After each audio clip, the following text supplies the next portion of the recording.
Okay, some static stretches now. So we can start by just reaching up towards the sky, and then we can fold forward and just hang here. You can actually do this before a session. If you're going to do it before, just rock side to side to warm that lower back up.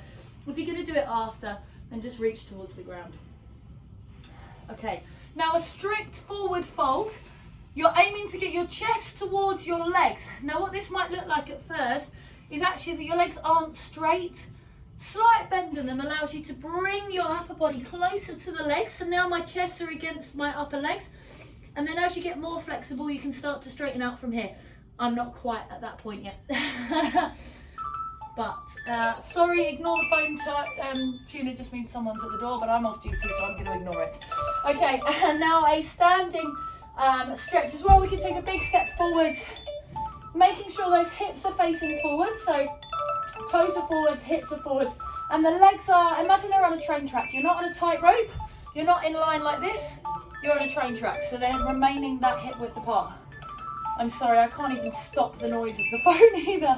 Good, so again, pushing those hips forwards, trying to keep a neutral spine, not coming up like this.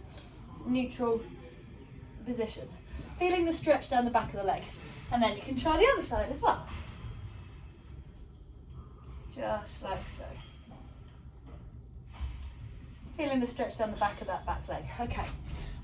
Most of my static stretches tend to be seated, just because after a workout it's quite nice to sit down to stretch. So we're going to do another variation on a forwards fold. Excuse me. We're going to reach forwards. But again, notice here with this forwards reach, I'm not coming like really over sort of extending the cervical spine and the thoracic spine, the top of the spine. I'm sort of coming and trying to keep an upright, a straight back, as it were. So the hinge, it's hinging from the hips and coming forwards, staying in that upright position. Good, and you can either reach your hands far past, or you can bring them down to hold something and pull you further. We can also do a wide leg one. Let's tilt that down a little bit. Hang on, if it stays. There we go. Oh, somebody's going to walk in a minute. You can come in. Sorry, I'm just filming a video, but you're welcome to come in. No, go. It's fine. It's just for clients. Don't worry. It's absolutely fine. Are you live? No. I'm sending them out something that's fine for some stretches. Okay, so now we can take the legs wide, like so, and again, walk those hands forwards, but trying to keep that upper body straight, the back straight. So I'm not hunching myself over. I'm keeping the upper body straight and reaching forwards. Sorry guys, I'll be done in a sec. It's too noisy on the gym floor, so I can't do it. And then you can also reach over to one leg. And then when you've stretched there, reaching over to the other leg. Ideally, when you're doing stretches after a workout, you actually want to hold them for about 30 seconds, but that feels like a bloody long time. So as long as you can, really, as long as it's comfortable for you.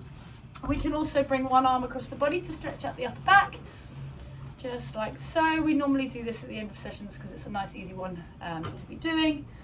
Then you can do the other side.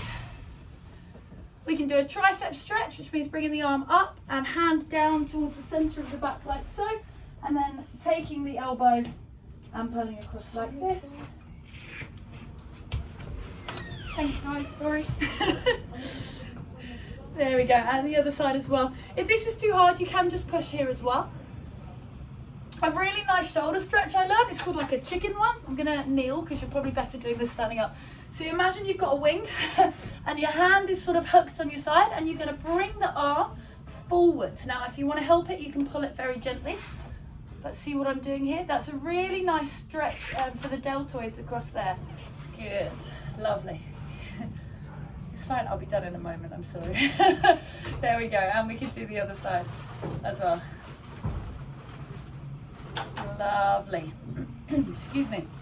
Okay, and if we want to really relax and get those hips stretched out, we did before as this is a static movement, like a low lunge, but we can do that as we did it as a dynamic movement before. We can do this as a static stretch as well, just sitting here nice and comfortably. And if you can get low, you can bring the forearms towards the floor, but that does require quite a bit of flexibility. So just sitting here is good, and it's going to stretch out the opening, the front of the hip, sort of this bit here. Sorry about the interruption. There's nowhere else to film these, so I've commandeered the staff room. All right, Lovely. We're going to do another upper back and shoulder stretch now. What this is going to involve is hands and knees, wrists under shoulders, knees under hips. God, I got it right. I always get that mixed up. You're going to bring one arm up towards the ceiling, reach it through, but we're not going to go all the way on the first time. We're going to go again. And we're going to go one more time. And this time you're going to drop down onto the shoulder and the other arm is going to extend up above the head. I'm going to show you. Dropping down, other arm extending up to touch the floor above. Okay, I'll show you from the other side. All the way through and reaching up. Just like so. Again, hold them a little bit longer. What else can we do? We can do a bit of a pec stretch, so a stretch for across the chest, but it does involve lying on the ground. This floor is quite disgusting, and I don't know how comfortable you feel lying on the mats. But if you can, what we can do is actually, I'm going to have my knees up. You would normally have them straight. We can lay one arm out the back here, you can bend it, and you're going to use the other hand to sort of leverage yourself up whilst keeping the shoulder and the chest on the floor. So I'll show you from this angle. Pushing up to stretch across the chest. Bad time to walk in now. Good. Alright, so there's that.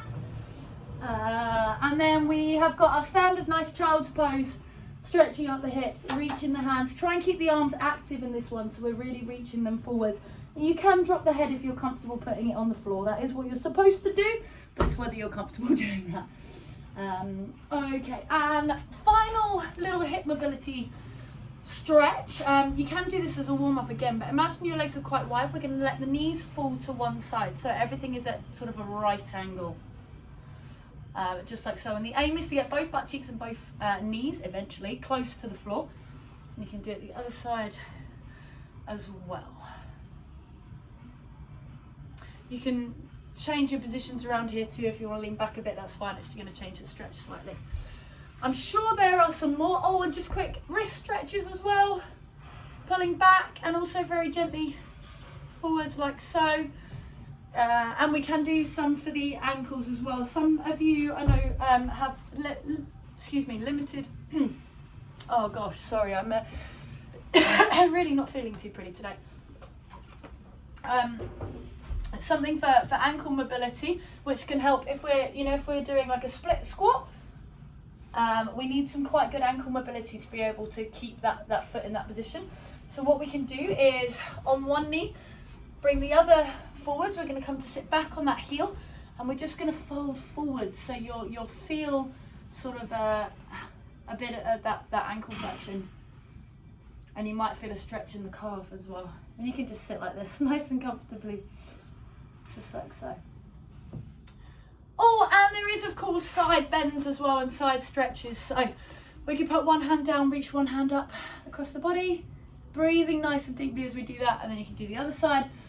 As I said, hold these longer than I am. If you want to do this, like follow along, you can just pause the video. Excuse me. Or we can twist sides like this. Just focus on looking behind your shoulder, so you're looking behind you, and you can use this knee to sort of leverage yourself a little bit. And then over to the other side. A few more lying ones. Sorry, I'm thinking of all of them. I probably should have written this out before I started it, so I'm just digging deep into my brain now. A nice glute stretch for stretching out the bum, the gluteus maximus. You're going to bring one ankle on top of the other knee, and you're going to reach through the hole in between your legs to grasp the back of that one that was on the ground, and you're going to put it closer. If you can't reach the back of your leg, you can sort of just, you can do it without even pulling it, just by bringing that leg up, or you can pull round the front, that's fine. And then the other side. Lovely. We can do another lying side stretch, just letting the knees fall one side and the face looking the other way, just like so. If you want to increase this stretch, bring that top leg over even further. Good. And we can do another lovely stretch for the back of the legs. If you have a resistance band, you can hook it around the ball of one of your feet, pull it up there, and you can hold the resistance band and pull it further up like so, and you'll feel the stretch along the back of the leg. Alrighty, that was a lot of stretches. I would also say just try and breathe deeply at the end of a workout to cool down as well. I think that's all. Thanks, guys.